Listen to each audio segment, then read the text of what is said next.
발암물질이 포함된 폐기물이 불법 매립된 익산 폐석산에서 계속 침출수가 흘러나오자 주민들이 폐기물 제거를 촉구하고 나섰습니다. 쓰레기로 뒤덮인 농촌마을이 있습니다. 쓰레기를 쌓아둔 고물업자도 관리 권한이 있는 김제 씨도 손을 놓으면서 주민들만 고통을 겪고 있습니다. 운전 중 휴대전화를 사용하는 게 음주운전보다 위험하지만 쉽게 근절되지 않고 있습니다. 남는 물건이나 공간을 나누어 쓰는 공유경제가 꾸준히 확산되면서 다양한 아이디어가 접목되고 있습니다. 여러분 안녕하십니까? JTV 8시 뉴스입니다. 익산 폐석산에 발암물질이 포함된 폐기물이 불법으로 매립된 사실이 알려진 지 벌써 1년이 넘었습니다. 하지만 아직까지도 폐기물이 처리되지 않았고 장맛비에 침출수가 인근 농지로 계속 흘러들고 있습니다. 네, 참다 못한 주민들이 폐기물 제거를 촉구하고 나섰습니다. 보도에 송창용 기자입니다. 폐기물이 불법으로 매립된 폐석산에서 검붉은 침출수가 흘러나옵니다. 올여름 장마 기간에 주민들이 침출수 유출을 확인한 것만 4번이나 됩니다. 7만여 톤의 지정 폐기물이 불법으로 매립된 사실이 적발된 것은 지난해 6월. 환경부는 폐기물 배출업체 5곳과 매립업체 1곳에 이달까지 폐기물을 제거할 것을 명령했습니다. 하지만 제거해야 할 폐기물 양에 대한 정확한 조사가 이루어지지 않으면서 제거 작업은 기약 없이 미뤄지고 있습니다. 참다 못한 주민들이 전라북도에 폐기물 제거를 촉구하고 나섰습니다. 환경부와 익산시에 맡기고 뒷짐만 지고 있을 게 아니라 행정 대집행을 통해 직접 나서야 한다고 주장했습니다. 빨리빨리 수거 차량을 이용해서 이걸 빼내야 맞다고 생각을 합니다. 그리고 근본적인 것은 파내지 않으면 영원히 이것은 나올 수밖에 없는 것이라고 생각합니다. 그러나 전라북도는 폐기물 제거는 업체들의 몫이라는 입장입니다. 또한 한국환경공단이 폐기물 제거량과 비용에 대한 용역을 준비하고 있기 때문에 결과를 지켜보겠다고 말했습니다. 1차적으로 용역이 좀 빨리 나와야 될 것 같습니다. 그래서 그런 규모가 정해지면 거기서 3개월이든 6개월이든 1년이든 이런 기간이 정해지지 않겠냐 이렇게 보고 있어요. 전라북도 등 관계기관에서 폐기물 제거에 소극적으로 나서는 사이 침출수로 주민들의 피해만 계속 커지고 있습니다. JTV 뉴스 송창용입니다. 쓰레기가 산더미처럼 쌓여있는 시골 마을이 있습니다. 고물업자가 돈 되는 것은 팔고 남은 쓰레기를 쌓아놓은 것입니다. 악취를 견디다 못한 주민들이 수년 동안 문제를 제기했지만 김제 씨는 과태료 처분 내린 게 전부였습니다. 오정현 기자가 보도합니다. 한적한 시골 마을 한편이 온통 쓰레기입니다. 사업자 등록도 안 한 고물업자가 불법으로 폐기물을 무단 적치한 현장입니다. 온갖 잡다한 쓰레기들이 마구잡이로 뒤엉켜 있습니다. 이곳에 쌓여있는 쓰레기만 무려 1000여 톤에 달할 것으로 추정됩니다. 악취가 진동하고 날벌레가 들끓습니다. 산업 폐기물부터 잡다한 쓰레기까지 그야말로 한가득입니다. 성면으로 보이는 폐기물도 나뒹굴고 있는데 깐깐하게 처리해야 할 지정 폐기물까지 섞여 있는 것으로 의심돼 상황은 더 심각합니다. 죽겠어. 신고를 했는데도 막 새벽에 막 나와요. 남새라서 못 살겠어요. 그러고. 쓰레기 주인인 고물업자는 쓸만한 것들은 추려서 팔고 남은 쓰레기를 이곳에 모아놨습니다. 소각장이나 매립장 등 처리시설로 보내야 했는데 돈이 없었다는 게 이유입니다. 조금 모아놓은 게 그렇게 된 것이죠. 돈이 없다 보니까 치우지도 못하는 상황에서 막 계속 또 먹고는 살아야 했잖아요. 마을의 오래된 골칫거리였고 수년을 반복해 주민들이 민원을 넣었지만 관리 당국은 강력한 행정처분 대신 단 한 차례 300만 원의 과태료만 물렸습니다. 업자는 그나마도 내지 않았습니다. 알고는 있었죠. 이제 폐기물이 있었다는 거에 대해서는요. 한마디로 강력하게 안 했다, 못했다 그런 상황이죠. 업자의 파렴치한 몰량심과 감독기관의 답답한 행정에 애먼 주민들만 피해를 보고 있습니다. JTB 뉴스 오정현입니다. 운전 중 휴대전화 사용은 음주운전만큼 위험하다는 사실 이제는 다들 알고 계실 텐데요. 알면서도 지키지 않는 경우가 많습니다. 주혜인 기자의 보도입니다. 한 손에 스마트폰을 들고 차를 모는 화물차 운전사. 심지어 서류를 살펴보며 주행하는 운전자도 있습니다. 갑자기 전화 와가지고 이게 핸드프리가 없을 경우에 이게 좀 스피커는 잘 안 들려요. 가지고 어쩔 수 없이 손으로 줄 수가 있거든요. 운전 중 휴대전화를 사용하다 적발된 운전자는 해마다 큰 폭으로 늘고 있습니다. 올해 들어 도내에서만 465건 적발됐는데 이미 지난해의 절반 수준을 넘었습니다. 운전 중 휴대전화를 사용하는 건 혈중 알코올 농도 0.1%인 만취 상태로 운전하는 것과 다름없습니다. 휴대전화를 사용하는 운전자는 일반 운전자보다 교통사고를 일으킬 확률이 4배 이상 높고 신호나 차선을 위반할 가능성은 30배나 높다는 연구 결과도 있습니다.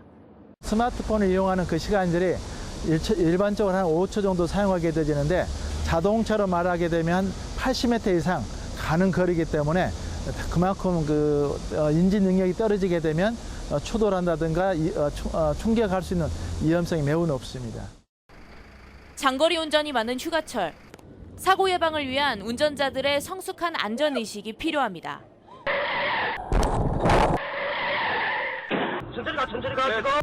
JTB 뉴스 주혜인입니다.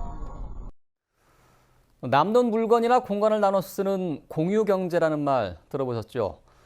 자동차나 자전거를 빌려 쓰고 민박시설을 활용하는 것이 대표적입니다. 다양한 아이디어가 접목되면서 공유경제 범위도 점차 확대되고 있습니다. 이승환 기자가 보도합니다. 완주군의 지역 거점형 공방에서 초등학생들이 목공 수업을 받고 있습니다. 열린 공간인 이곳에서는 누구나 목공이며 재봉, 가죽 손질 같은 작업을 할 수 있습니다. 시장에 내다 팔 수 있는 그런 또 기회도 제공되고 또 자기들이 직접 집에서 필요한 그런 작품들을 만들 수 있는 3D 프린터와 레이저 커팅기 같은 값비싼 전문 장비까지 갖춰져 있습니다. 이 시설이 만약에 없었다면 저희가 이렇게 함께 모여서 공동체를 운영해 나간다는 것이 좀 힘들었다고 생각을 하고요. 완주군은 청년 창업가들을 위해 한 달에 5만 원만 내면 머물 수 있는 쉐어하우스를 설치했고 모든 비품과 집기를 함께 쓰는 공유 오피스까지 제공하기 시작했습니다.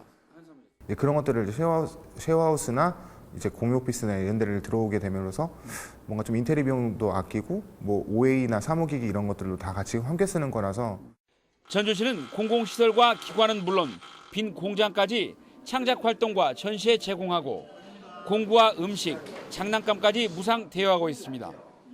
여기에 시민과 전문가들의 다양한 아이디어를 모아 공유경제 틀과 범위를 한층 더 확대한다는 구상입니다. 물건이나 공간을 소유하기보다는 적은 비용으로 빌려 사용의 가계 지출을 최소화하고 나아가 생활비 반값 도시를 실현한다는 것이 저희의 목표입니다.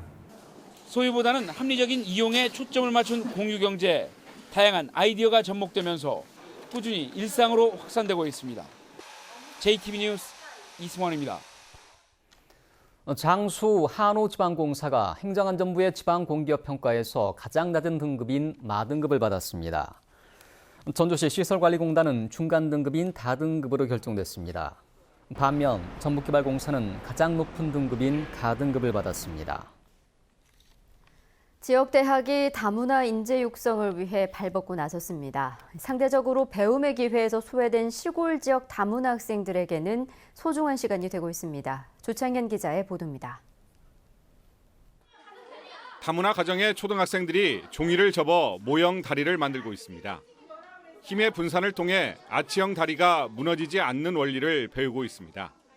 초등학교에서 배우기 힘든 과학 원리를 실험을 통해 즐겁게 이해하는 과정입니다. 아치교의 힘의 분산에 대해서 배웠고 어떻게 만드는지 배웠고 이게 힘이 양옆으로 분산되는 것을 알았어요.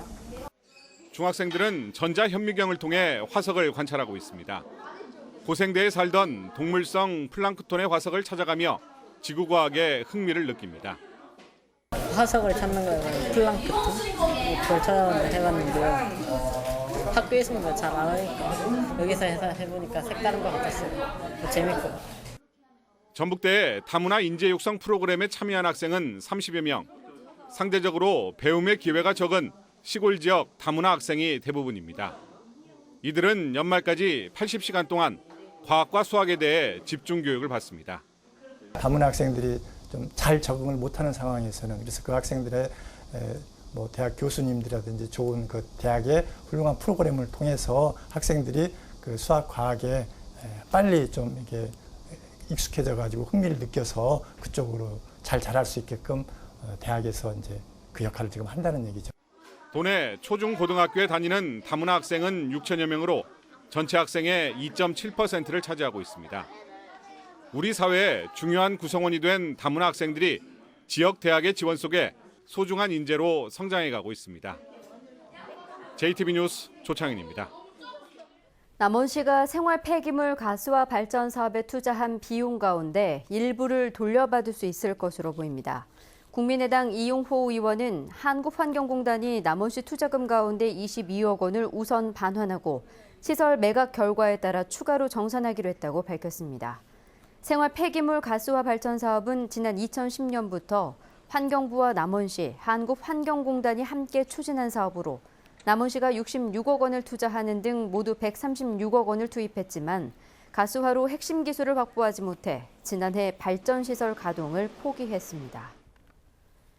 전라북도와 14개 시군이 주민들이 물을 아끼고 다시 사용할 수 있도록 창령하기 위해 물의 재이용 촉진과 지원에 관한 조례를 모두 제정했습니다. 이에 따라 빗물 이용시설과 중수도 등 물 재이용시설을 설치하면 비용의 일부를 지원받을 수 있으며 상하수도 요금도 사용량에 따라 20-30% 감면받게 됩니다. 휴가철을 맞아 이번 주 전주 한옥마을의 차량 통행이 전면 통제됩니다. 전주시는 주말에만 시행하던 한옥마을 차량 통제를 확대해 오늘부터 오는 6일까지 엿새 동안 한옥마을 전 구역을 차 없는 거리로 운영하기로 했습니다. 차량 통제 시간은 평일의 경우 오전 10시부터 오후 6시까지며 주말과 휴일은 오전 10시부터 오후 7시까지입니다.